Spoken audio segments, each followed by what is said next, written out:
Assalamu alaikum. It's a pleasure to welcome you here. My name is Wolff. I'm co-founder and CEO of Handle Capital. I'm 26 years now in the region, and I'm very proud to be a part of it. And today's event, as I said, is about cross-border M&A between Germany and the UAE. And I would like already to hand over to our today's welcome speaker and one of my oldest friends in Dubai, Salem Al-Shashi, please. Thank you for having me here.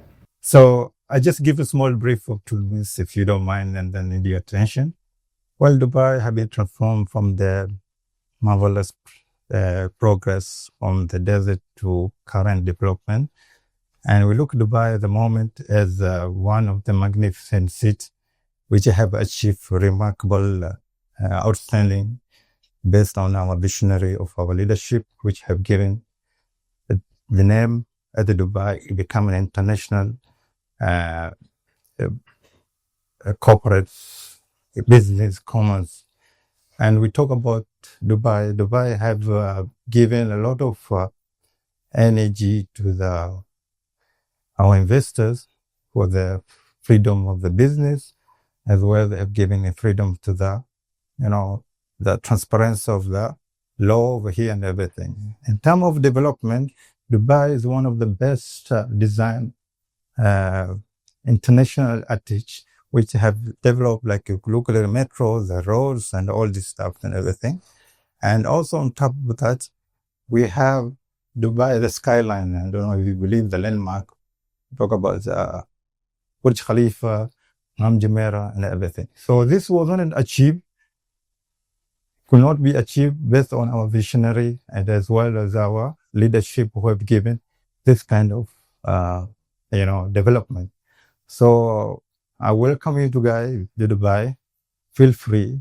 And this is your second home, because most of the people who arrive here, they just say that we'll be staying only for 6-4 months, but end up being 30 years because of the environmental, of the safety, friendly business, tourism, as well as we look at the multicultural of 200 nationalities, which were all combined as one family. So welcome, and we are here to support you, and thank you very much for being here. Thank you so much, Salem. Shukran. Next is our Managing Director and Chairman of Handle. Please.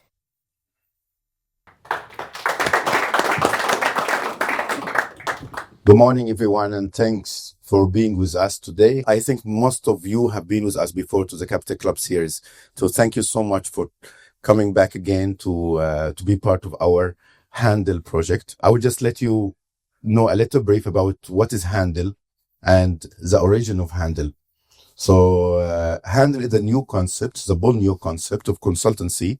So we have decided to disrupt the model of consultancy, to change it from advisory to execution, because the market does need execution in UAE, and to work from inside the boardrooms, not from outside. The second part of Handle is the 3 essentials that after 15 years working with family businesses, we understood that they became the most crucial elements of any success for a successful, sustainable business in the UAE, which are law to protect, capital to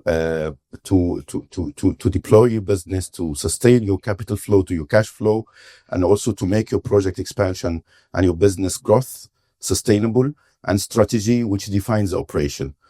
At Capital, we only do those 3 practices. We have a network of partners that they support us. They are always top 10, worldwide or local in the UAE market. We have focused our business and our practices on those 3 practices to lead from inside the projects that we take, the mandates that we take in manufacturing.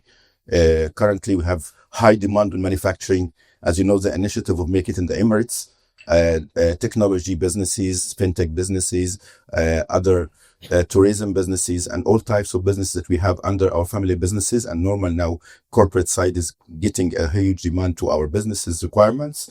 So strategy has become a great essential part of Handle, because we do strategy to operate, strategy to list to IPO, strategy to raise capital, strategy to make the business credible, successful, and ready to be expanded for the next 10 years. Our model has been tested many times. Alhamdulillah, our success rate has been exceeding 100% so far. All our mandates that we are taking, we take it from inside. One of the latest projects, I would like to say thank you, Tian, our senior partner for strategy and co-founder for Handle Strategy. One of the biggest projects that he has been working hard with his team, more than 80 persons, it's manufacturing. We started with a valuation of $35 million 10 months ago. Today, it's $170 million. After 10 months of hard work, we did complete reset. We confirmed it. So I will just speak by example. When me and Etienne and Oliver joined each other as co-founders of Handle, that was a model that we need to practice and exercise. Etienne had a word at that time. He's coming from Deloitte Paris for more than 17 years. He said, all my life I worked in GCC, but in a different model. Today I have the chance to lead from inside. So we believed at that time that we can exceed $120 million valuation in a year. It was done. We opened our window room for mergers and acquisition at a total valuation starting from $170 million. But the hard work that we did over there to completely reset made the facilities that we are managing for more than 10 months, everyone is challenging us that we did this in more than 7 years. So the hard work that we done made it happen as a concept for Handle, that a convergence for the first time to have strategy with capital, with legal side, protecting every business to grow.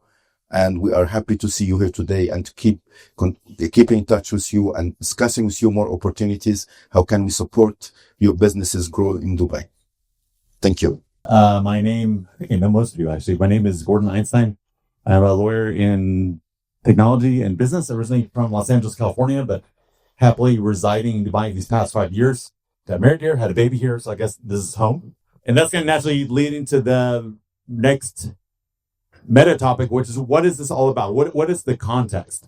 And as part of our preparation, we actually had a full multi-hour meeting, and I learned a lot as I was trying to prepare for moderating this. We got together and we discussed what is the nature of the opportunity that lies between Germany and the UAE when it comes to strategic connections, capital flows, mergers and acquisitions.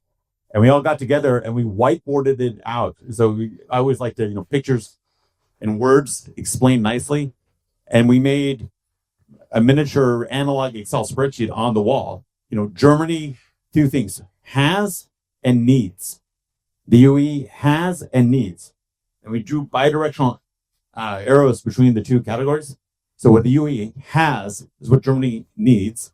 And what Germany has is what the UAE needs. It's a perfect, very interesting combination. As someone with a partial German background living here, I thought it was a very sweet spot topic. So I want to congratulate all of you for focusing in on this. I think it's fascinating. And really thank you for facilitating all this. So one big round of applause again for all our panels. Great topic. So I think now we're going to do, now it says order of entry and stage entry, but you're sitting here already. So congratulations. That part's done. Okay, doctor, please stand up. Okay, Dr. Albert Schander from Clairfield. It would be great if you introduce yourself. Thank you so much. Thank you very much for the invite. Feel very honored to be here. It's not my fifth time in Dubai. And as a icebreaker statement to start with, you guys rock. It's incredible. The gravitas, the vibrance of the city, the dynamics of the people. It's inspiring. I would love to get some of the spirits and vibes back to my country where I'm from, and I'm part of the 200 plus nationalities family here. And Germany is the country of origin where I'm from. But it's amazing what we can, as you rightly said, what we can learn from UAE and vice versa, because we have manufacturing know-how, we have technology plays, we are still kind of made in Germany tech leaders, although it's not always transported in the media that way, but we still have some very, very interesting players. So thank you very much for being able to join this panel, and let's rock.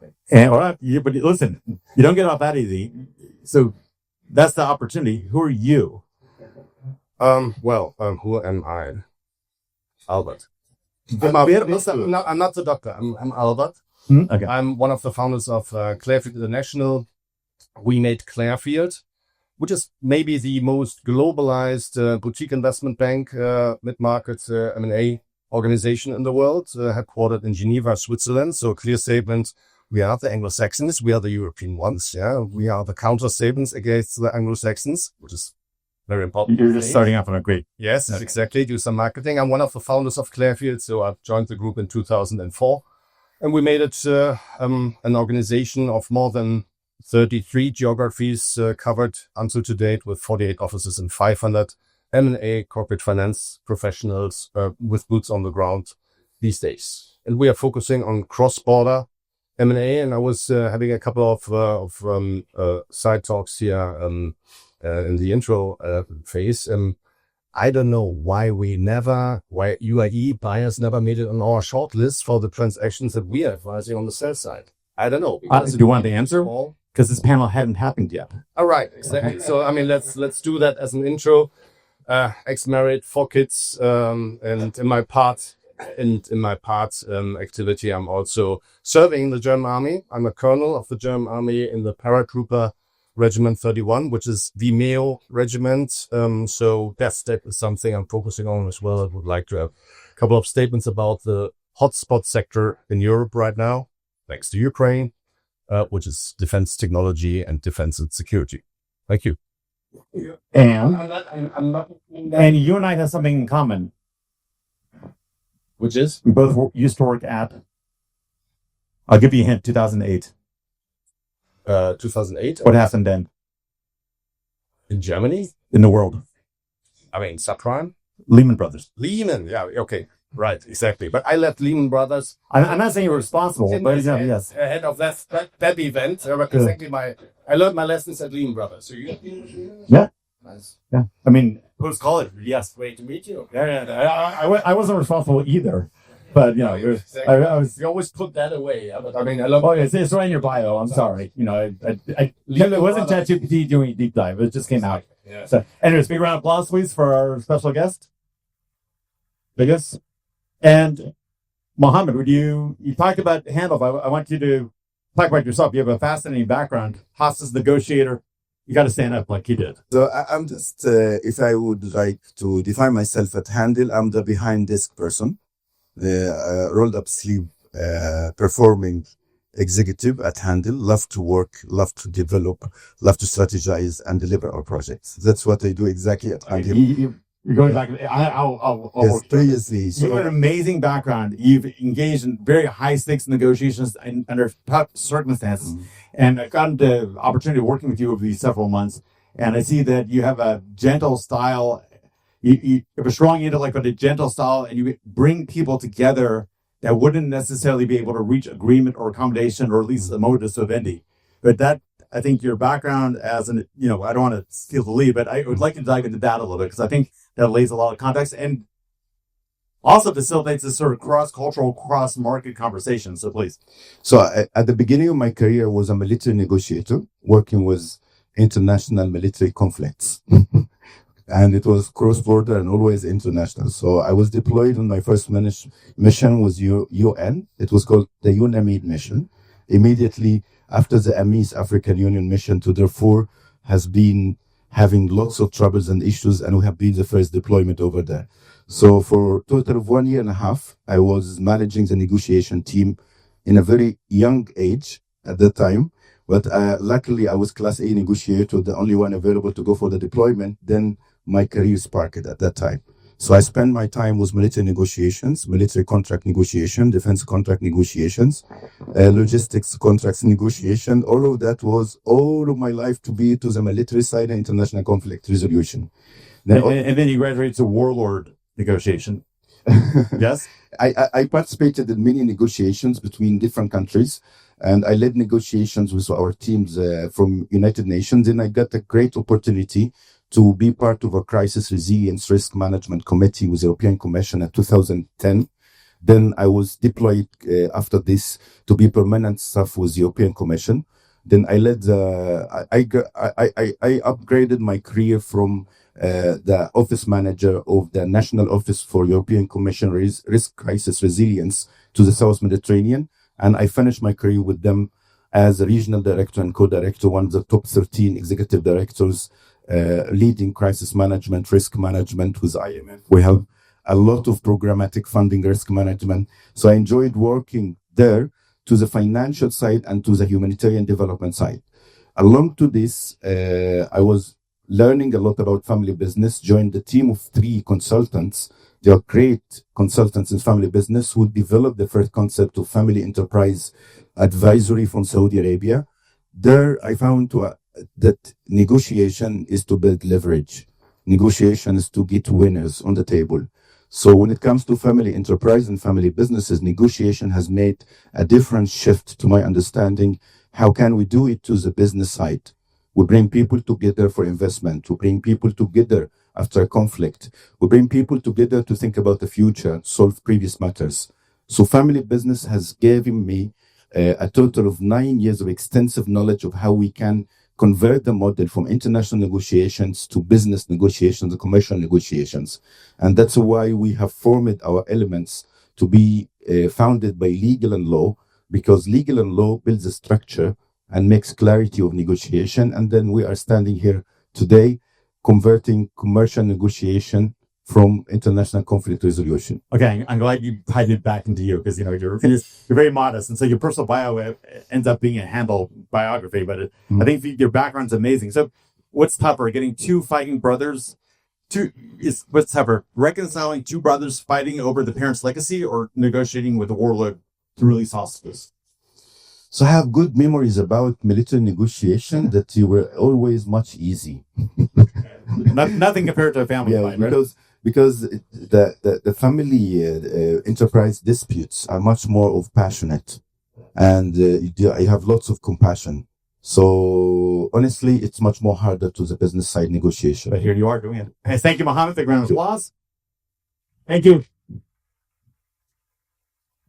They're paying for the coffee. So, Hello, everyone. So a lot of you guys know me already from different fields, what I did in Dubai. And that's the reason why I will not introduce myself. So Mohamed made the joke about 30 years. Let me go 600 years back. Yeah, for 600 years or 2027, it will be 600 years that my family has been first time in banking and finance and so on, like documented. It's a long time. So unfortunately, we lost everything in 2 world wars.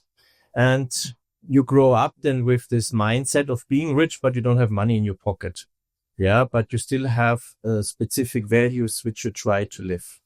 So during this process, when I was a young man, I tried to figure out how it was possible for families over such a long time, build value, protect value, unlock growth, and to stay on top. Of course, you're noble, you have privilege, all those kind of things. But we also see families failing which have this privilege. Yeah, and doing this process and thinking about this, it's nothing what comes from 1 minute to the other one. And you also cannot ask ChatGPT about it. It's giving a solution for this. It's a life experience. So my journey started with me thinking, let's do legacy. Yeah, so I always were looking for projects to make legacy. I always trying to do things what no one else tried before, because this I thought was my path and my fate to go. So I did this in Dubai as well. I'm one of the grandfathers of the blockchain crypto ecosystem with Ahmed bin Sulaim. With Salim, we tried the first tower. We did the first tower in TCOM 2005 or 6 was it? Yeah. So I was building the first street in Germany. I was restructuring the first street in Germany. I did the first fintech company, Interhyp in Germany, beginning of 2000s, not by myself, with partners always, yes. So, but I figured out legacy is something which doesn't stay as well. Doesn't give you, it's like consuming something. It just gives you a short pleasure of doing something. Yeah. So my journey went on. Yeah, so I tried myself in different disciplines to figure out. And the nice thing, what I found, and this is something where I'm coming back now, try to close the circle, is with Handel, I found exactly the company who tried to list the values, not only to make legacy, to prevent and protect capital for the next generation. And that's the reason why I like to work personally for Handel. And that's my commitment to Handel, because I went to all the journey, to all the 360 degrees. And the only company so far which I have been found who's presenting the values to create value and wealth for generations is Handel. Thank you so much. Okay, Oliver, stay with us. Oh, you can sit down. However you want. This is well, get another moderator if you want. Freedom. Okay, so, but you'll be kind of wrong. I'll pull the camera off you a little bit and kind of broaden it. So, this is a very interesting topic, and it kind of relates a little bit to our backgrounds a bit. And let's set the context. Okay, for these sort of cross-border M&A and capital flow transactions between and potentially bidirectionally between the UAE and Germany, what leads to this topic now? What inspired this? And just kind of give some overall context, and then we'll dive into your 49 questions. I spoke about value and how families can create value and legacy for the next generation. And I think Germany have to contribute something here, which is unique in the world, and that's the community. You have in the UAE, you have capital, you have growth, you have a lot of advantages. Yeah. But what to preserve your wealth is community. And I think this is something where the UAE can learn from Germany, and from Germany SME companies. We say Mittelstand. Yeah. So, that's not a bad German word. We have words that are so long, like, butterflies, Schmetterling, yeah, or everyone knows this joke. So, but, and the UAE, me too, half. Okay, Anasta. And the UAE have a value. He's turning German. Working distantly, yes. So, and the UAE, they have something what Germany got lost. Yeah, this is the entrepreneurship and taking responsibilities for quick transactions. Yeah, and that's also I don't want to work anymore for any German company. It's a personal experience. I was by LBBW. It was the 7th biggest German bank. I was by Commerzbank shortly. I was by Thyssen. First I was by Thyssen, then I was by Thyssen Lifts and Escalators, then I was by ThyssenKrupp. I have seen these big corporates. Yeah, and unfortunately nowadays, and that's also like a cancer what we have in Europe, you have sitting people in management positions who are there because they never have made a mistake. And this means they are not entrepreneurs and they're not able to take responsibility for themselves, for their company, and for their community. And that's unfortunately also something what we see in the German politics without getting political. People never work for money, making decisions for people who are working every day hard for money in taking the money from them. The first topic will be capital flows and market trends. The second one will be regulatory and legal alignment. The third will be valuation and deal structuring. And the fourth will be sectoral synergies, which of course would make for a 4-day program, but we're going to squeeze it all down into 45 minutes. But okay, so number one, deal sourcing, identifying opportunities across borders. So I actually love your first question. I'll pair it back to you and maybe to the whole panel. Germany's Mittelstand, you can maybe explain that a little more, is known for its deep industrial know-how, yet many small, medium businesses face rising energy costs, tax pressure, and succession challenges. From all of your perspectives, but starting with you perhaps, how are these dynamics shaping deal opportunities for international investors? So here's the issue, but if it's sitting from outside of Germany, what can you do from outside? It's capital infusion, but also strategic buyers, that are consolidating markets. I mean, what are the three main markets in Europe that are open for M&A and have produced landmark transactions in 2025? That was financial institutions, large consolidation in the Italian markets. That was energy transition, which is one of the main topics in Europe, of course. Carbon neutrality, fight against global warming. That is driving a lot of not only technology developments, but also combinations, mergers of enterprises. The last is the buzzword of everything what is driven technology and cannot fit any other box, like medtech, which is the TMT sector. Yeah? These are the three main areas of transaction activities in Europe, which will be accelerated in 2026. Definitely. Now, it's interesting. There's a couple statements of fact, shall we say, in the question I want to get your take on, just from your position at Clairfield. Are there unique developing challenges for the German Mittelstand, the middle layer of companies that are newly developing and creating unique pressures now? For example, the energy situation or the tax situation or the regulatory situation. Has something changed? What has changed in the past years is definitely the entry and the focus on renewable energies away from fossil energy sources, which is biomass and hydrogen. Yeah, we're currently working on the cell side, where one of the market leaders, Carrier Global, has acquired a company, 12 billion transaction, the largest one with family impact in 2023, in order to 2023 exactly, in order to become one of the global market players in green energy transition. And the smaller players are delivering technology developments into that market. It's very, very much driving transaction activity in the market. The other one is, of course, the repositioning of automotive, traditional strong market with all of our automotive brands and global. I mean, you're driving a lot of nice BMWs, Porsches, and Mercedes here in Dubai. They have problems in Germany because of high manufacturing costs, the energy impact, supply chain hiccups caused by geopolitical threats that we're facing all over the globe. So the smaller suppliers are looking for partnerships in order to either open up a dual use case with defense technology, very, very hot topic in Germany right now. Yeah, the hope of the traditional automotive mid-market players and small to medium ones, tier 1, tier 2 suppliers are, how can we do what we do in chassis construction for now tanks or for unmanned ground vehicles or etc. Does it require international capital to solve some of these problems? Yes. Okay. Now, what happened to Deutsche Bank? What happened to all these other guys? Deutsche Bank as the main German financial institution. I mean, they're facilitating credits, doing leverage finance, etc. Yeah, but they are not driving the transition of the German industry.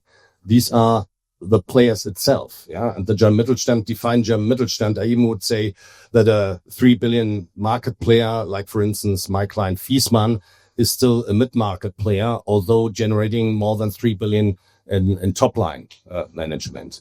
The German institutions are supporting. Nonetheless, due to the high interest rates, the banking support was pretty reluctant. And that's why in 23-24, deal activity was lower than in 25, where we have recorded, 375 billion in transaction volume in the first 9 months this year, supported by the record dry powder of not only private equity players, but also the industry corporates that are now restarting to invest in consolidation plays, to invest in carve-outs, in reorganization and repositioning of industry plays. Let me skip over to Oliver. All right. So Oliver, as you know, so we're moving geographically. We started in Germany. Now we're going over to someone who is from there. But you have some degree of insider knowledge about the current working situation or environmental situation there. It's alluded to in the question. And maybe the need for international capital or international solutions or international partners. Can you comment on this, please? Yeah, I mean, Mr. Albert already mentioned some of the issues which German SME companies have. And the UAE, they have principled solution for this. So they have new markets across GCC markets. They have a global supply chain where they can support German companies in their growth. Of course, they have the capital. They have a cheap labor and production possibilities here. Yeah, they have cheap energy compared to Europe in production. Yeah, I just think about our steel factory, which we're managing in Aschmann, where we get 28 fills. I mean, Europe is far away from this. So there are a lot of synergies where the UAE can take profit of the let's say, unhappy situation which we have in Europe and especially in Germany to attract such kind of hidden champions, as we say, yeah, who having these issues in exporting, exploring new markets, getting funded for growth strategies, all these kind of things. As I said at the beginning, UAE is a good market for such kind of topics. And I think Dr. Albert mentioned this already. And so in principle, UAE, they can support this kind of solutions. Mohamed, let me come to you and let me reframe the question slightly. So give us an example transaction or sample. We'll just create a scenario, be like a case study. What would be a good pairing of a German company and a UAE partner? So basically, general information for everyone. The situation in Europe is clear. There is a succession time at the time. So people sometimes they think much more about taxation. They are coming to UAE because of tax. But it's not about tax. It's about succession. So I will just give a little introduction so I can build up an example for you from what we did already over the past few years. What's going on in Germany is a great opportunity. What's going on in Germany, I think you mentioned a term which is Mittelstand. Mittelstand. Is this the small and medium-sized enterprises? Okay, so I know German. Okay. we talk about this. You are now. I guessed it. So those are the companies in Europe and in Germany right now that they have demand for transforming their second generation. Every one of us knows that Germany are the disciplined market, the regulated market. People are working hard. Technology, first generation, founders. Today they built up a great successful model. Now what's next? UAE became next. UAE became next. So what's next for Germany is the UAE? I mean about the current founders generation in succession planning, that they need to share the driving wheel with someone. So the concept here is that when we discuss with any German founder or board member or board chairman, what are you looking for? Are you looking for offshoring your production to UAE of technology? We don't offer offshoring. We welcome the initiative of the national country, the national initiative of UAE, and we counter offer reshoring. And here comes. Wait. Sorry. Great answer, but you didn't answer my question. Okay, good. Stay with it. I want everyone to know that there are different dimensions about investment and how we structure investment. It's not always offshoring. A successful model of technology and manufacturing and production in Germany was a great discipline, was a great success story. It's the demand also from UAE. In UAE, we have the Make in the Emirates initiative. Now I will give the example. So to reshore the businesses. So I have one of the top manufacturing of fine technology, which is advanced technology that is only 4 to 5 international manufacturers worldwide. They came to us asking for a structured vehicle to shift from Europe to UAE, but they are thinking of UAE as a great hub to expand their market production and to resell through the market from offshoring business. The valuation of the business at NASDAQ was quite the same when they did the same to Saudi Arabia. No change. We did a structure and the NASDAQ index jumped high 2.7% because UAE announced a partnership with them that they will relocate their factory to UAE. So the concept that we have discussed with them is not about offshoring. Offshoring brings capital, cash flow, P&L, more expansion, but geographical economics did not change yet. You just opened a new market. When they thought about, accepted the structure to shift to UAE, and by the way, it's quantum manufacturing. So when they thought about coming to UAE, partner with a UAE Emirati holding company, put their hands together, wire up the German and the Switzerland and European technology, the experience, the regulated cash flow for the past 20 years to the capital strength of UAE, the speed of growth from UAE, the support of the national initiatives from UAE, NASDAQ jumped 2.7. just made up. Comcheck. If I just may add up to what you have said, Mohamed, the desperate need that we have in Germany is new markets. Our market leaders are working in mature markets, primarily United States, Europe, etc. A little bit of Asia, but GCC as this vibrant, exploding new market opportunity is offering, of course, both inbound investments and outbound Europe relocation of technologies, manufacturing know-how, etc. And if you look around, and I was again astonished, I arrived yesterday as a DWC, an airport that I didn't know that it exists. Yeah, it's construction, civil engineering and construction is the main driver. I mean, it's the biggest industry in the world, as we know, the main driver of Germany, with a lot of adjacent and supplying industries, building materials, construction machinery engineering, up to cylinder manufacturing, hydraulics, etc. So all these industry players are waiting for another boom time, which is not existing, not happening in Europe, neither in the United States, but here in GCC. And that is something that we should proactively support to build the bridges between the tech players in Europe, looking for partnerships in the UAE and vice versa, relocate everything that we have nicely built up over X generations, and have UAE investors becoming the helping hand and the new mothership for using those technologies. Just giving you one example, we're advising on the sell and financing side. We're doing capital raise for the world tech leader of a disruptive technology, which is 3D printing. I mean, 3D printing, we are talking about telescope machines made by Siemens Technologies and other suppliers, that are printing 5-level and stage-high houses in a record time. I know that labor costs are not comparable in Dubai compared to Germany. That might be a different story, but it's also a different product, isn't it? You get it's resident. We are talking about residential homes. But what I'm saying is the work, for better for worse, the work performed by a human is of a different nature than the result you get from 3D printing or modular manufacturing.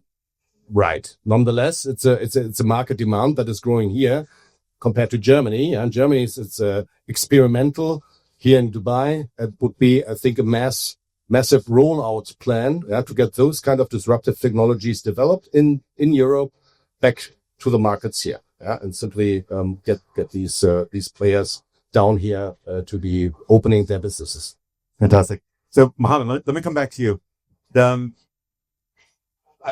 know that one of Handel's sweet spots is succession planning and resolving the issues surrounding that. How does succession planning play into this specific Germany UAE dynamic?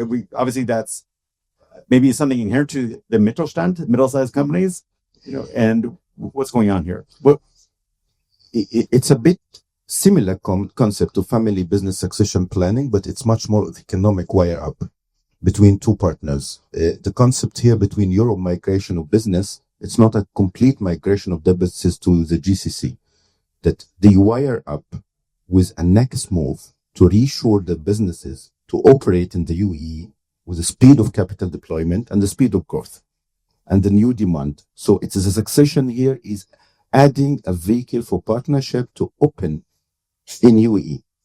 Sorry, let me say it a little bit better. So I think part of what Handel deals with is succession in the sense of the next generation taking over or not taking over. It's succession in the succession had become a widely used terminology for family business, but for cross-border economics, it doesn't mean the same thing for family businesses. It means, like, I will give an example. Let's consider that, let's say someone is currently around 55 years old. So younger than me. Sorry? So younger than me. Thank you. Yes, and same age of.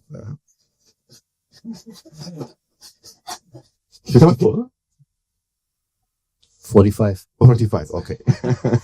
He cares about Oliver, obviously. In Arabic, we read right to left, sorry.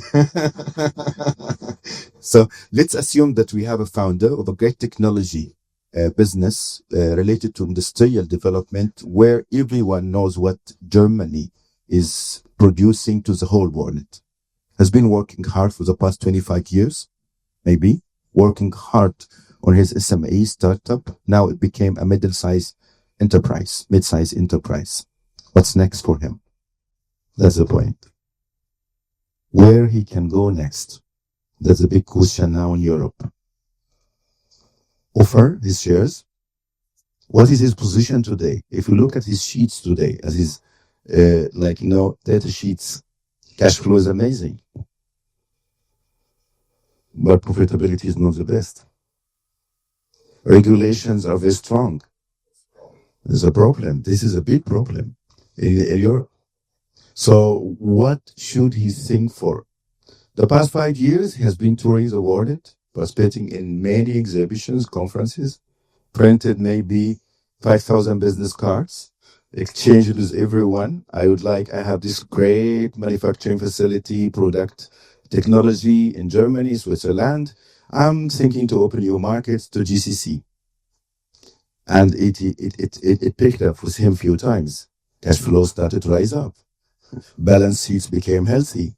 In the demand again was not the same next year. So he's thinking, what's next? It's not about his second generation in the family. It's about his second geographical succession planning. He needs to move with geoeconomics. So what happened over the past 10 years in UAE is dramatically changing the geoeconomics. The transfer of expertise from Europe, linking and wiring up strength of capital together from UAE and from Europe, to put it together today here, because this becomes a new momentum for a new start. So he's reviving his startup again from the UAE, rebuilding his legacy again from the UAE. Who does support the UAE partner? Who does support, if there is no UAE partner, the UAE government? Who does support is the UAE programs, which secures his succession for the next move for at least 15 years. That's the answer. You didn't answer the question, but I love your answer. It's the resurrection planning in a way, or rebirth planning, or next phase of your life planning from a company perspective. I love what you did, because you are talking about taking an existing structure and reimagining it in a more global, maybe UAE-centered context, and the opportunity that provides for almost a rebirth or a way to approach the next 20 or 30 years. It's by practice. It happens after the 10th visit to the World Trade Center in Dubai, trying to explore opportunities, that he thinks and Schander gets much more maturity about the UAE market, and thinks of the UAE geographically to reshore, not to offshore his business. So the shift that's happening over the past couple of years is reshoring the business from Europe to UAE. Before it was offshoring. So you hear about international brands, international trademarks, international name. I would like to sign an agreement, MOUs, and do the first agreement. I will give you one example, by the way. I'm not 100% sure if it's Boeing or Airbus. Today they have a manufacturing facility. I think someone can remind me about the name, which is UAE brand today, a manufacturing facility here in the UAE producing. Tawazun is a higher council for yes, that's true. And the factory that is here is already manufacturing exclusively either for Boeing or Airbus. It has been reshored to UAE. Airbus. Thank you. It's Airbus. So it's not on the list, but let me ask the question. Maybe I'll start with Oliver. And I'm going to play off of this. The reframing of the conversation. Mm-hmm. Let me go to Oliver. The reframing of the conversation from offshoring to sort of the reinvention or restructuring or playing the next 20, 30 years, the global context that Mohamed was talking about. How does that message get communicated? How can we communicate that message with greater efficiency and impact so it doesn't take 10 visits to the World Trade Center? But I would add. Okay, sure. Oliver has been leading this conversation with Albert, with Holger, from Germany to Switzerland to other countries. It was a long tour with heavy activities, huge number of hours to prepare the lecture for this. Thank you. You better not let him down now. That's a big deal. Yeah, I would like to take another example for this, what Mohamed mentioned. UAE also is in a transforming mode, let's say, from offshore to onshore. And we see this just with the fact that we have now corporate taxes in the UAE. That's a kind of game changer principally to say, I want to be more respected, let's say, I don't want to say in the world, in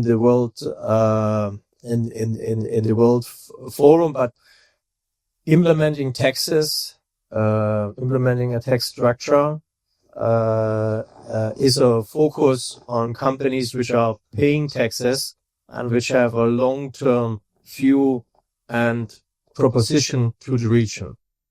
Yeah, so principally you also can say you try to get rid of the fast or money transfer companies here and to develop a more sustainable economic. And I think one main key factor for this was COVID in the UAE. If we have seen, I mean, Dubai shut down for 1 month and figured out, oh, not good for the business. Let's open it. Let's do it different.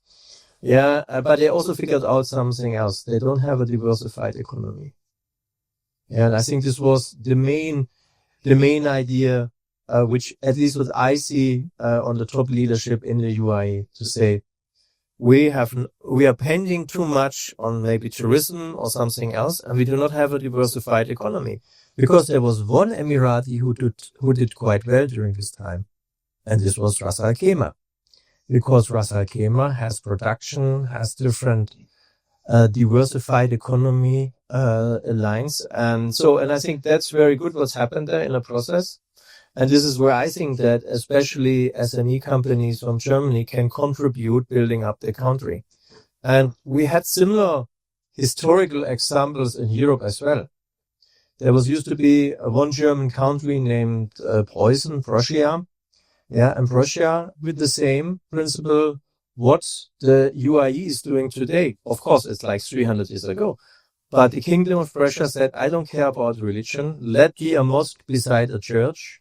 And he took immigrants, most likely from France at this time, the French Huguenots, who brought technology, who brought entrepreneurship, all these kind of things. And even today, if you go to Potsdam and other cities in Middle Germany, you still find places and cities named after them. So they contributed principle to what's happened with Germany and Prussia in the 7th, 18th century, to put Germany on a place to be at the end of the 18th century, number one in technology, military, social environment, and infrastructure. Yeah. If I compare today's Germany, let's say administration with the UAE administration, man, here's everything digital, blockchain, and so on. And in Germany, if I want to have a lottery meeting to change my company name, I pay 1,800 euros and wait 9 months to get an appointment. And then it takes 6 months more until it's in the commercial register. So, and this is the difference. And this is, I think, where SME companies can really contribute to the UAE, and UAE can give values to the SME companies in Germany, because this kind of, let's say, dinosaur mentality, what we have in Europe, will not rescue the companies. Yeah, so it's this lake, if you have fish, this lake is getting smaller and smaller. And the lake here in the UAE with the GCC, but also with this connectivity to MENA, to Africa, Southeast Asia, to all of this kind of growing and expanding markets in technology, in production. These are principally the customers for the second succession plan companies coming here. And Dubai is a perfect platform for this, in my opinion. Great answer. Remember, but I'm going to be me. And I'm going to ask the question again. I want you to answer the question I'm asking. Also, that was a good answer. So okay. By the way, I'm a lawyer and I do depositions. So I just let the person talk, take notes, answer the information, and then I ask the same question again. Huh? This is quite well. Please. Okay. The question again was this idea. Here, let me put it this way. You know the idea of, and we're going to use in German, Standort Deutschland. Okay, using Germany as your base for the world. Standort, you know. That's a certain mental framework. You know, I operate from here, my tools are here, my engineering is here, my tax base is here, my headquarters is here, and then from this solid base, I go to the world. What Mohamed was talking about is in version 2.0 or 3.0 of the company, if you don't mind, it will become Standard Emirates. Okay, this is not offshoring in an aspect of it. It's fundamentally rethinking your global approach and not offshoring some production, but being here and kind of thinking about this as home, as you approach the world, as you access supply lines more easily, as you get better energy, as you get more predictable, faster regulation. So the question is, rather than someone coming here and kind of slowly realizing that they can do this, how do you communicate this framework, this message, so that people can get it in their brains efficiently and quickly, even if they're not here, even if they don't visit 10 times? How do you get the idea across? Well, I just spoke about dinosaurs. And some dinosaurs are dying and some are staying alive. The smart ones... So we just need some funerals? No. What I want to say with this is, unfortunately, the continuously increasing of pressure in Europe, regulation, taking freedom from people, taking the entrepreneurship part of the people, will make these people coming automatically to the place where they can be creative, can be entrepreneurship, and can grow and move forward with their vision. And that's the reason why I think people who are really interested in it, they look for the solutions because they don't want to die. They understand I have to change. My environment is changing. So if I don't change, I will die with my environment. And these are the really, let's say, hidden champions for the UAE because they understand opportunity. And with them, I don't have to talk about opportunity because they have been Googled this before. Yeah, so that's my opinion. He's so ready to go. He's been ready for 5 minutes. He's getting me heart attack today. Got the microphone already. Yeah, so please. You're off the hook. Okay, Oliver, I love your statements, most of them, especially the ones because I'm from Prussia, my family. But I need to please allow for a little pushback. I mean, we are also starting to use DocuSign, by the way, and introduce digital and electronic invoices in Germany. And maybe me myself. This email thing is totally cool. You should try. Yeah, it's wow. It's exactly, and we still have internet as well. Does Clairfield still have a fax machine? No, of course not. Since 20 years now. So I mean, Europe is not as bad as we think, and I think the scope of today's meeting is to do marketing for cross-border M&A, UAE versus Germany, to get German business, European business, technology plays, entrepreneurship, back to the GCC. I would circle it broader because the KSA is also doing something in Europe, by the way, and a lot of investors from Riyadh. I think if I could express a wish from an M&A sell-side advisor perspective is UAE, GCC investors should lower their expectations of transaction sizes. And we are out of time. We don't have this mega 50 billion EV transactions these days. Yeah, we have smaller ones. And especially if we talk about the main subject today, which is the German Mittelstand, more than 750,000 players in transition and generation change in Germany alone. We're talking about transaction size that we as Clairfield manage, and the sweet spot is 20 to 200 million enterprise value. But they're superb, nice tech plays, manufacturing know-how plays, Black Forest-based AI software-driven manufacturing sites for construction cranes, to give you an example that I'm selling currently. That are nice companies, that would perfectly fit into the ecosystem of the UAE, and helping. So I think that's a great point. I think you almost implied that I think you almost implied that because it's not a $50 billion deal, that's a problem. I'd say what you're talking about is a feature. You can get these small jewels, okay, and promote the German economy. And these companies are, they're multi-generational, they're engineering heavy, they're competent. Maybe it's a good thing that they're approachable and not these huge behemoths that everyone knows about. And maybe, but I mean, the restrictive factor is the minimum size requirements from GCC investors, that have actually blocked those kind of exploding transaction activity in market. And from a mid-market M&A perspective, I would love to push for somebody putting the money into a special basket, Europe consolidation carve-out place, and buy together those small to medium-sized companies together. I hear opportunity knocking. But Mohamed, you want to comment? So I would like to give a little background about how geoeconomics changes. You see, a Dutch word is Schander, as was said. You see, the question that you asked Jennifer, Oliver, sorry. I'm sorry. I need coffee, please. I am trying to ask you. Me too. She's organizing. You don't have to get it, but can it be gossip? We need coffee. Okay, but okay. Here, I'll ask the question again. Okay, there's interesting diversity of points of view here, but if the UAE, okay, look, I'm from the US. No, you just asked the question to Oliver about standard or something like this. Okay. The word is Standort. It's like base or foundation. Yes. So there's a traditional expression, Standort Deutschland. Yes, let me take this because I'm part of the European Commission for a good time of understanding how it works. We had a term called Dutch. Da. Okay. Yes, I read it. Okay. Yes. Da. Germany, Austria, Switzerland. Yes. Okay. So that was let's say that was a movement of German engineering technology from the origins to that side of the world, trying to connect and link economics without any border, because there are no borders over there. They are easily trusting engineering, German engineering, German technology.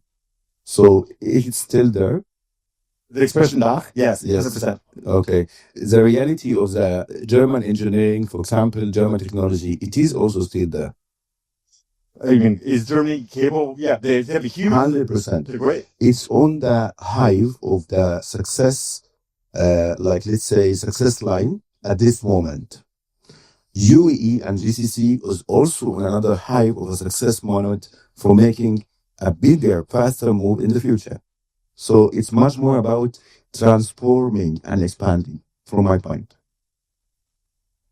Taken. Now, I'm going to, since you kind of played off what I was asking Albert, to get the message, you have two great, you want to bake a cake, and half the ingredients are in Germany and half the ingredients are in the UAE. And when you put them together, you have this fantastic cake. But they don't necessarily know about each other, or that they belong together, or they're stuck in their bowl. I'm destroying this analogy. How do we get them? You're making a case that this wonderful combination are going to put together in personally beautiful. How do we get the message out at scale? Part of the point Albert was making was, it's true, pain is a great driver, and when the pot's boiling, some frogs will hop out. But how do we do it at scale? How do we make the decision easier, more efficient? How do we get the word out? Maybe from the laboratory or HPE or PE certificates. Can anyone doubt the certificate for the cake will be 100% compliant to the standards? But the question is... I'm just asking questions to explore an idea. German technology is 100% confirmed, verified as a stable standard for a long time. So if I would take the cake example, for example, if you send it to the laboratory and put it under all kinds of tests, it will score 99.99 and it will be confirmed, valid, validated. Here is the German businesses that we look at, that it's very easy for due diligence. Numbers are very clear. Data rooms we can open in 2 weeks. The deal making goes very fast because of the trust in German technology and engineering businesses. And the middle-sized enterprises are perfect enough, regulated enough, and they are ready to move outside easily to deploy capital for it and to transform the business to another country. The case is 100% compliant. Exactly. Compliance is amazing when you have a German business. If I may add to that, what I'm observing, the knowledge about the opportunities that this ring-fenced GCC markets are offering are not known to my clients. Right. Yeah, nobody's doing proper marketing. They're all reading these mega transaction. Mubadala, Atco are acquiring like energy plays in the $1 million ranges, and all grid systems. This is not the size, the type, and the design of transaction that a mid-market player is looking for. So we need to connect Handle and Clairfield International to do some proper marketing and go out to the middle market and do some deals and then put those deals on spot on LinkedIn and say, hey, wow, that is what a consolidator, what a GCC-based investor has done to consolidate certain marketplace in the HVAC, in the building materials, in the construction machinery areas in Germany and Europe, where we have a lot of place. Yeah, and Fair enough. I think that's a good idea. Yeah, I would like to add something here. So, let's say, unfortunately, or a lot of, let's say, if you have a visual picture in Europe, if we talk about GCC or KSA or UAE and so on, a lot of people in Europe have still this picture, let's say, of camels and deserts. They don't understand that KSA and the I like how the MRIs in the front row are yeah, no, everyone asked me for my opening thoughts, let's say, so I keep going with this. So what you don't understand, the people here, case in UAE, they're 50 years, over 50 years experience with investing money. Because since they take oil out of the soil here, they're investing money, not only in their own country, and to say this, they're doing this much better as we do this in Europe, especially in Germany. No, also doing international investments.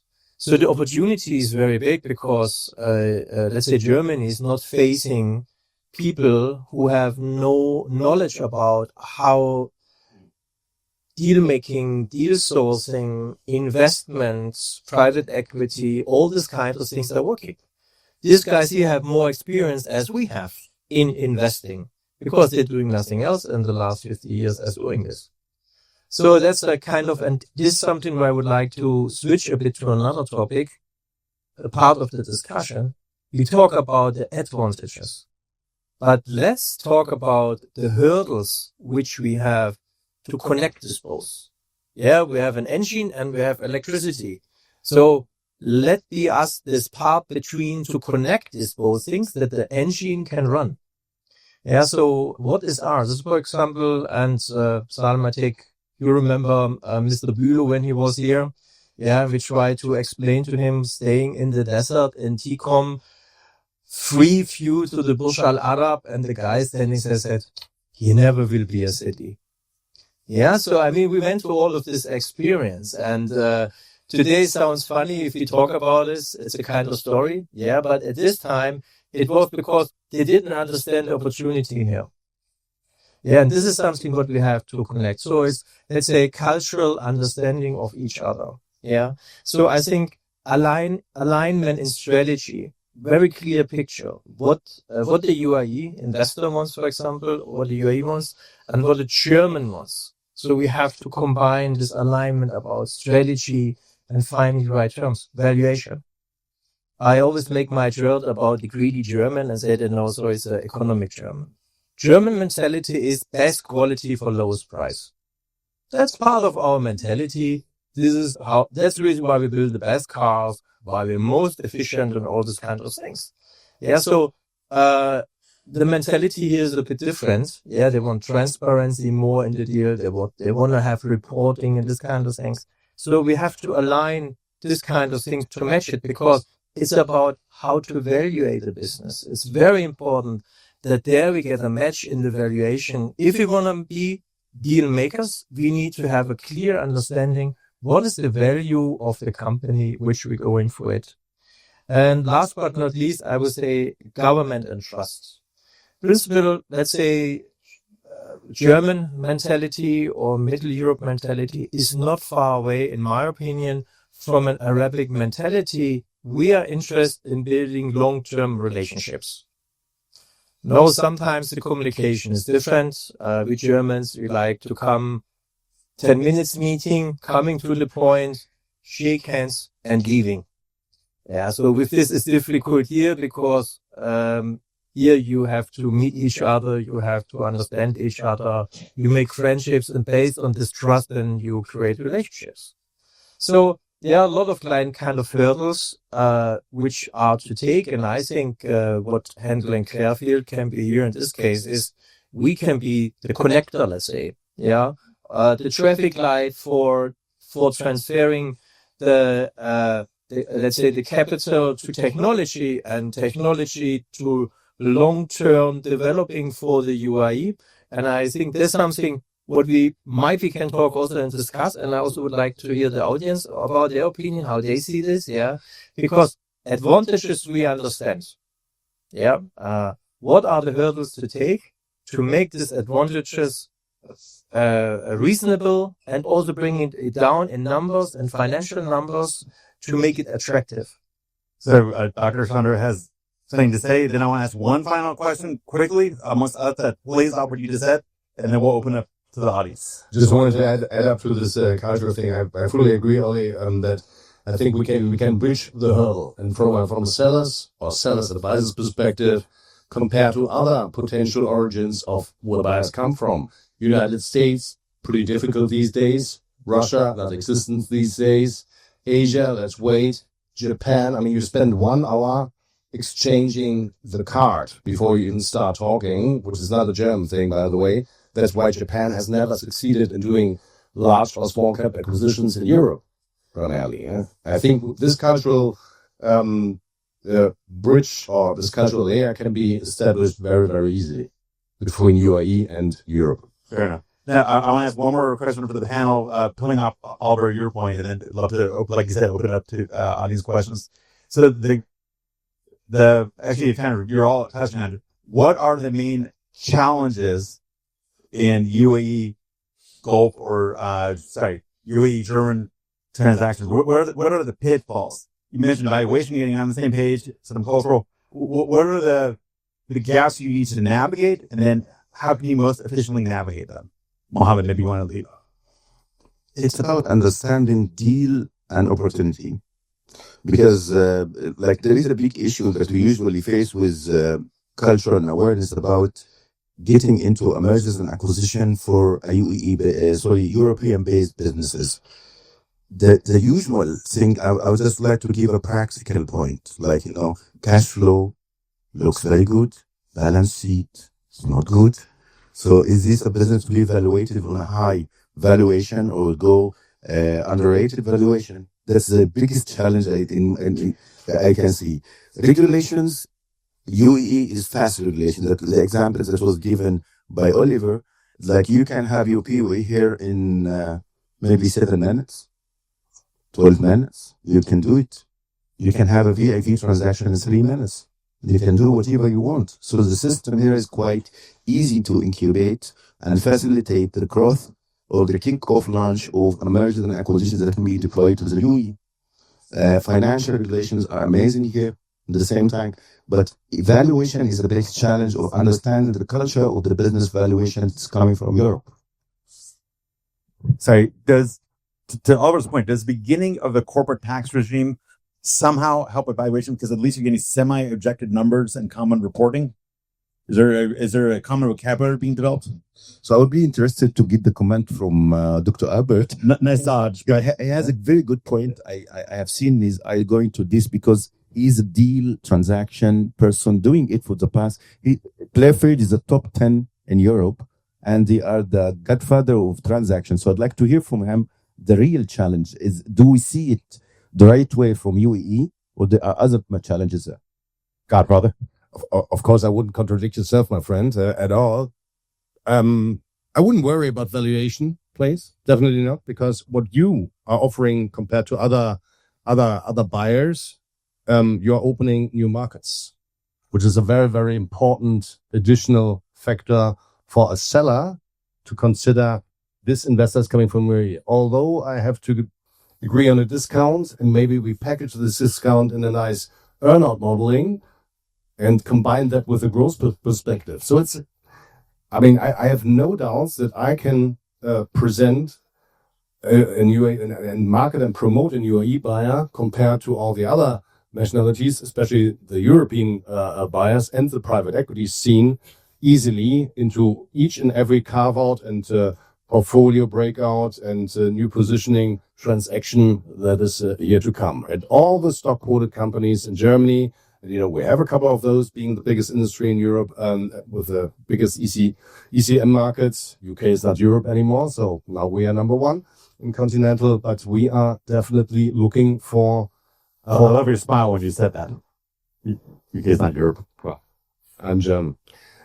So, I mean, welcome to this mid-market place, and don't worry about valuations. Yeah, and these are also not tax-driven from a seller's perspective. Yeah, my clients just want to find a good new home, taking over and build and rebuild what has been maturing and satirized in the past in the markets where these companies have been. Yeah? And let's be part of this boom ecosystem growing in UAE and GCC in the process.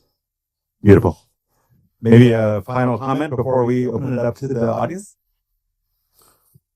My final comment is the business reality is not about what we hear in the news or we can read on some newspapers about that it's a tax issue in Europe. It can never be like that. It's a great opportunity to wire up technology, engineering from Europe, from Germany, fast capital deployment from UAE, steady and stable regulations in the UAE, and very strong balance sheets that you receive and audit that you can do easily in a week or two because of the discipline of German-based businesses. And it's a great opportunity to wire up and reposition a business from Europe to the UAE. And it's a great opportunity for both sides. Let's give them a big round of applause. Am I allowed to make a last statement? Because raise your hand if it's okay. Everyone raise your hand. Is it okay?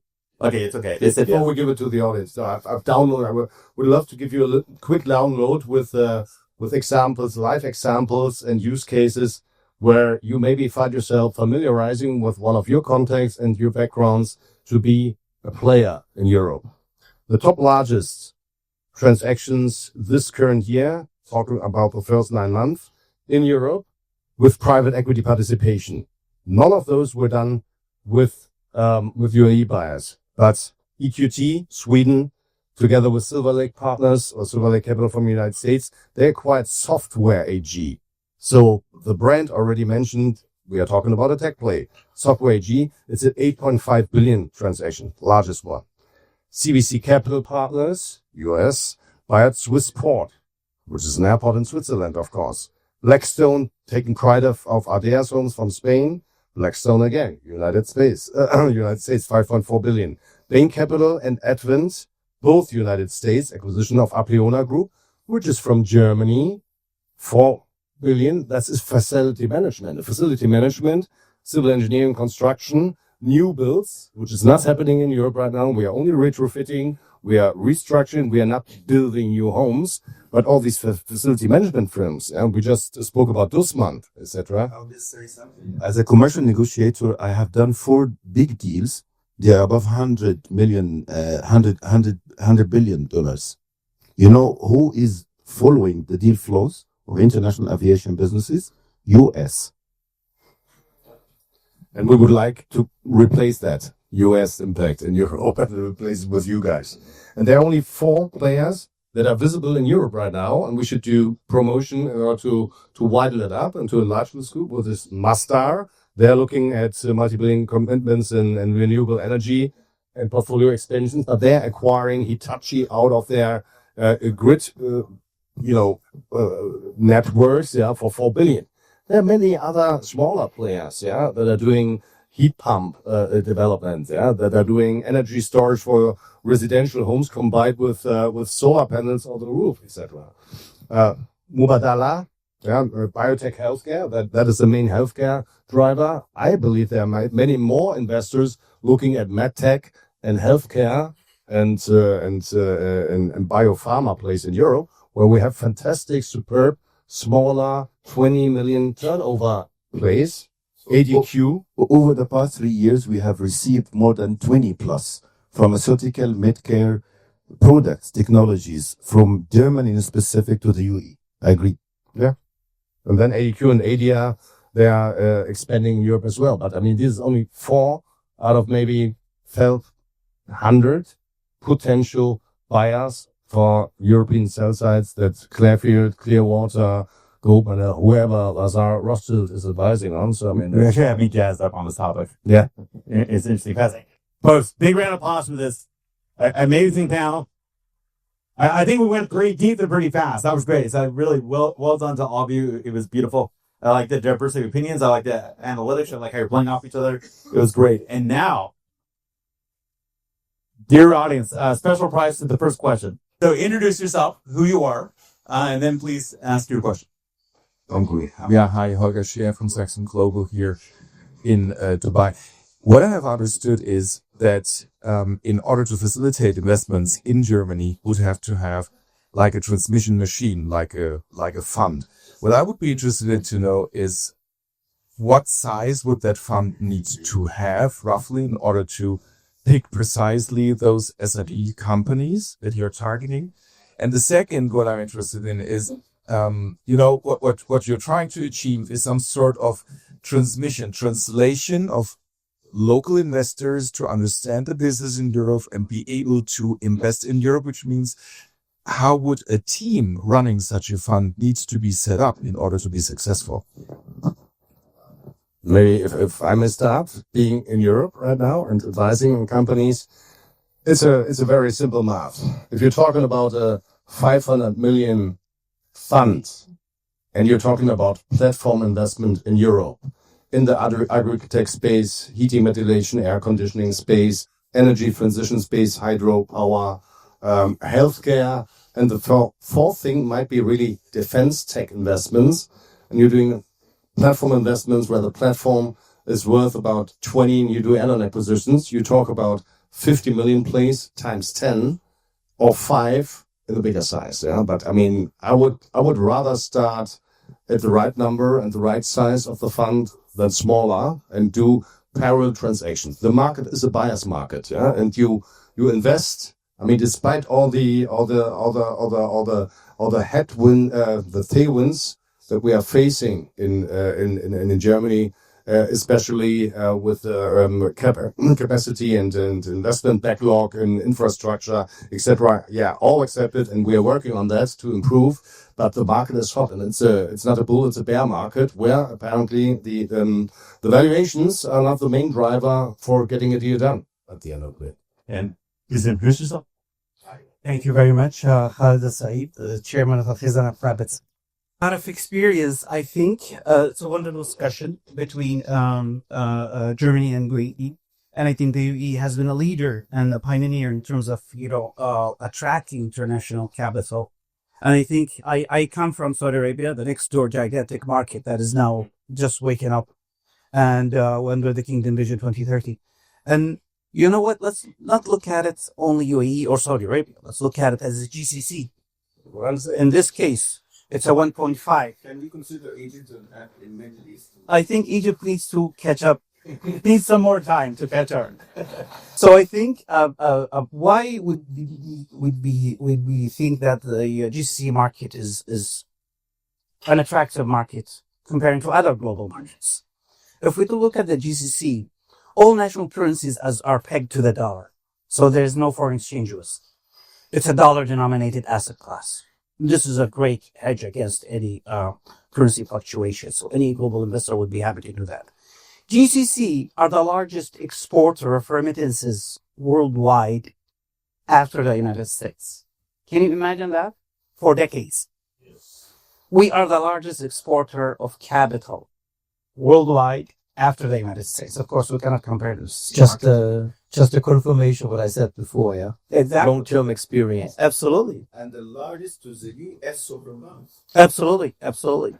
And in addition to that, the GCC geographical location between three main continents, Southern Europe, Eastern Africa, Western Asia, gives it a great advantage to attract capital and to become a hub for logistics, for manufacturing, for services, and even exporting not only oil, but energy. And that's what the UAE and Saudi Arabia are now doing. How to become more sustainable by exporting alternative energy, solar, wind, green hydrogen, blue hydrogen, ammonia. Huge projects of alternative energy are being now developed. Youthful population, younger average age in the region comparing to other parts of the world. a very advanced technological infrastructure. You can now just download one of the fintech investment application, and just put in your national ID. It will pull up all of your information, and next minute you start investing. So you can see the ecosystem over here is complete into building partnership. And we're not looking to replace the American market or the European market or the Asian market. We're looking for building real partnership. But we think there are unique advantages into mobilizing capital to the GCC, where the GCC is really now revamping its own legal and regulatory framework and becoming more business friendly, trying to catch up to UAE. UAE has been really a pioneer in that, and now it has become a very inspiring market to the rest of the GCC markets. So now we're trying to build synergy among each other, because we cannot compete against each other. We all have the same resources. We have a great potential. But how can we make it a bigger market and look at it as a GCC, not only as Saudi Arabia or UAE or Qatari market? So that's what I've been calling on. Coming from the IMF, where going back to Germany, the GCC and the entire Arab world has a great respect to the German innovation and German work ethics. When I used to work for the IMF, there was a joke by the Germans saying, whenever we go to Germany, they say, well, a Greek guy and a Portuguese guy and an Irish guy went to the bar. And you know who paid the check? I said, oh, it's the German who paid the check. So you can see, I mean, it's how wonderful the German work ethics is in terms of to inspiring the world. And because of this trust that we have, it's the trusts. GCC build a lot on trust. We think we could really mobilize capital and take advantage of the reshaping of the GCC market now. With each, it's becoming actually a national GCC 2030 vision into reshaping the markets and attracting global capital. Saudi Arabia has a funding gap until 2030, only Saudi Arabia, of at least $2 trillion. Running gap for what? For the giga projects, including the PIF projects and the vision projects. Not mentioning Kuwait and the other markets, but let's look at it as a one GCC market. The funding gap is there for for long-term projects. The region has been hosting global international events such as World Cup, FIFA, Expo, exhibition, going from Dubai 2 years ago now to Saudi. Esports, exactly. FIFA World Cup going from Qatar to Saudi in the next few years. So it has become now a hub for global international events. And we can see Formula racing also. So what I was trying to say is just to complement what has been said. I think the GCC looking at it from a zooming out, looking at it from a wider market, has a great potential. And thank you very much for the invitation. I would really love to add you something. Sorry, Albert, that was faster than you. Over the last 4 years, this year is the first time I haven't been in Saudi, but over the last, just before I've been in Saudi. And it's not only Saudi, it's also here. It's, even I'm so long in the region, I've never been before in Saudi because I had all this kind of fears going to Saudi, what you hear, especially coming from Europe. So I've been to Saudi. I participate first time on the Leap. This was in a tent. Last year, when I were participating on the Leap, I was an exhibition. I've been in the Saudi Space Center. I discussed there. I came there. It's a Dutch guy who is leading it. It's the CEO, a very nice guy. But his whole team were young people, and 20, beginning of 30. And that's principle through every industry, especially in Saudi. There have been sent over the last 15 years, every year, 300,000 young people abroad, educating them. Biggest business harbor club the second biggest harbor club is in Riyadh today. And when you go there and you see the capital of young people, and also this brightness of people there building their countries. And Salim, you remember 20 years ago, 25 years ago in this region, if you spoke with people in our generation, so they had this little light in their eyes if they talk about the UAE and what they will build with the UAE. Saudi young people have the same. And this spirit is principle what we're missing in Europe, building our nations new, building Europe new. And there comes another point, that's where I principally want to transfer is like, you have here highly educated young people as human capital with a perfect infrastructure. And on top of this, these people have the will of doing something. In Europe, we get in a socialism framework where people like to stay home and waiting other people paying the invoices. And I think for German SME companies who principally are have a high need of motivated young people moving forward, that's also a great resource in the future, of hiring young people here from the region because of the high education level and because of the mindset. The mindset of being entrepreneur, taking risk, moving forward, and trying to decide things moving it. So this is what I'm missing. If I look to my kids in Europe and to other kids in Europe, they get not educated in this mindset. Here, every school have AI. In German school, AI, they're not even using laptops or something like this. Besides, the toilet is not working, the teachers are sick, and so on on top. So you're provoking a response there. That's okay. That's okay. I'm glad Mohammed's in the middle. After 26 years in the UAE, my statement and my, let's say, point of view is very clear. And that's really some opportunity which German SME companies can use coming here to. I want to get in one more audience question, but of course, please. I would share how was I made, shifted from my public work. We were working with IMF, with the European Commission, November 2009. I was very young. I met Dr. Issam Al-Rahbi. He's deputy chairman of Al-Rajhi. He was setting up at this time the first consulting house called the Development Experts. I was fascinated as a Saudi person with that too much understanding of capital. I'm a young person learning a lot from him. Then he invited me to visit his office in Jeddah. I met someone. Today he is president of the Islamic Chamber of Commerce, Yusuf Khalawi, Dr. Yusuf. Dr. Sam was visiting us recently at our handle office in Dubai. So those past 15 years, when Dr. Issam introduced me to Dr. Yusuf, he's educated in London. Then he told me his story in the airport. He was sent with King Abdullah, missionary, to the education outside.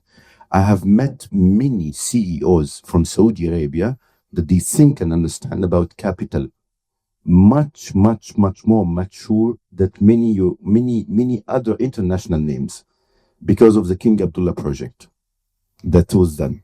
So over the past 15 years, for example, Saudis, they are moving fast with a great pace of advancement to do a complete shift and transformation of the business environment and the government outputs to the development of the country. And they lay the groundwork all those years ago by sending their emissaries abroad to be educated and learn, bring back the mindset and the technique and the framework, and then they implement it on their own national terms. And you can see the fruits of that labor now. It is a foundation that was built over the past 20 years, as far as I know. So it's a great foundation. So for me, for example, I got all my knowledge and consulting from Saudi Arabia. Here's to Saudi and the UAE. Amazing. But who are you? And yes, so Abed Asi, I'm the managing partner of Ascent Capital, also boutique advisor. So my question is actually to Dr. Albert, but also with Mr. Mohamed and Mr. Oliver mentioned earlier. One of the other obstacles but because we're dealing with a lot of buyers in Abu Dhabi and Dubai and also in Saudi Arabia. And the biggest obstacle for a potential transaction with a company in Germany is also the presence in the region. Now, we know, as Mr. Mohamed said, everything is very quick and easy to establish and to get going.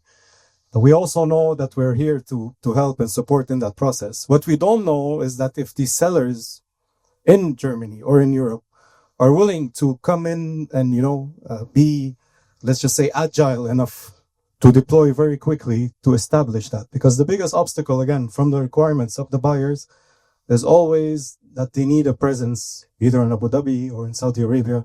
That's always one of the main requirements. Thank you. Being on the sell side of a mid-market player and advising the seller, being a stock-quoted company in Germany, they would love to sell to a buyer from the region. And I fully agree, it's GCC, it's not UAE limited. And they don't need to have a presence or something. So, I mean, it's easy. I think for M&A advisors like you, and I haven't met so many, but I think mapping the landscape of adding to our group a presence, Ascent Capital might be one of those preferred choices to do so, to build the bridges. Yeah? Because we need to tell the story, and we need to open up the mind, which is an easy thing to accomplish. Yeah, for GCC born buyers. Yeah, be strategic, be purely financial, be consolidators, be funds, regardless. Yeah? Because your identity of buyer with the know-how and capital deployment and build up stories and connected with the growing market will make a change. For me to say, compared to a Gem or American carve-out specialist, special sits fund, let's go with this buyer. And these people, they are promising growth. I think you're also alluding to maybe key personnel, or the owners may need to be here part-time. Also, I think with Dubai, that's a reasonably easy sell. Yeah, that is an easy sell, but it's the quickness of deployment. Because if they're looking for a mid-market company, there's usually a need for that. So I would like, and they need in the region, not in Europe. I would like to ask a the question. expertise will come from Europe. Yes. Yes, the opportunity is very big at the moment, right? People like you and us, that's why this is the reason that today we are here with Clairfield, that we can syndicate together and work together. So I'll give you an example. Holger comes from, he's one of the co-founders of Clifford Chance, by the way. So Holger, for example, he has a great legal experience with M&A for a long time. So we are working, I think we have done more than 200-300 hours of collaboration and workshops together. Yes. So, and it results that we are building a bridge structure between Abu Dhabi, Dubai, DFC, DGM, and Europe as well. Our main work over there is to facilitate the deal flow from the cross border, but it's a huge work with big names joining us in a consortium doing it. All of those hard workers together are much more welcomed to join together, you with us, you with others, to facilitate the deal flow from cross borders. That's what we need to do to facilitate for deal structures. It's your coffee. Okay. Holger, you want to say something? Speed run it, because then we're going to do the networking. You did answer my question. How that team needs to be The team needs to be set up. So if there's this fund established to take advantage of the opportunity that there's these Mittelstand companies that would benefit from participation from UAE capital and other resources, I think the first part of the question was the scale of the fund, but then I think Holger was asking what's the personnel or what's the human factor involved in getting that fund operational and having it operate efficiently. Is that true? Yeah. Exactly. So how the team needs to be set up. Mm-hmm. So for the I'm a very just new joiner to your field, so I prefer that they take from your insights better. What we definitely need is industry insiders. I mean, German, but also European-wide. I think it's the same story. Entrepreneurs are reluctant to speak to people that don't have a clue about what they're doing. Yeah, so we need to have engineers. We need to have people that are born and raised in that industry. Ideally, also worked in that industry as an icebreaker, as the knowledgeable person to facilitate the conversations and discussions in M&A transactions. So, to your question, how would you compose a team of a successful inbound European M&A focused investor from GCC? I would say industry players, former entrepreneurs, people that have facilitated successfully transactions with a great track record, worked for bulge bracket big firms, with expertise in the industry. You of course need the boring lawyer. You of course need the ramp ass M&A advisor going out. You of course need to have the accountant firms. Doctor, am I a boring lawyer? I'm a lawyer myself, and you're not You boring. answer the question. You're not boring. No, You need the doctor. You are fantastic. Okay. Sorry, just needed a little stroke there. I think Holger means the structure, right? You mean the structure, right? Yes, please. Let's exchange some thoughts with Holger. Yeah, what I'm actually interested in is what you need to do is basically building the bridge between Europe and UAE or GCC, which basically means for me you would have to have a team that has boots on the ground down here and is able to talk to potential investors, family offices, etc. down here, and make them understand the opportunity to invest in the potential fund. And at the same time, you would have to have a team in Europe to facilitate the transactions, to source and execute the transactions. What I would be interested in is how you're thinking, how you are basically forming a team like this. So we build it from the deal preparation team to the deal closing team. In the middle, there are the deal making team. So deal preparation, they follow the regulated structures that are built and already compliance after we do the full compliance between the structured fund here in UAE or GCC and the European fund.